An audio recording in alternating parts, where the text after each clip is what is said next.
ذكر وموعظة ونور، فيه شفاء للصدور، وشفيعنا يوم النشور.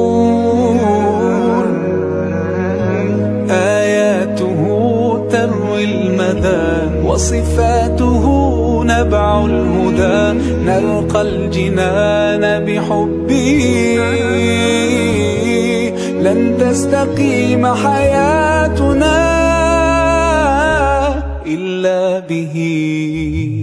هو القرآن والفرقان، إليه تنصت الأكوان، وفيه تعطر الآذان. والقرآن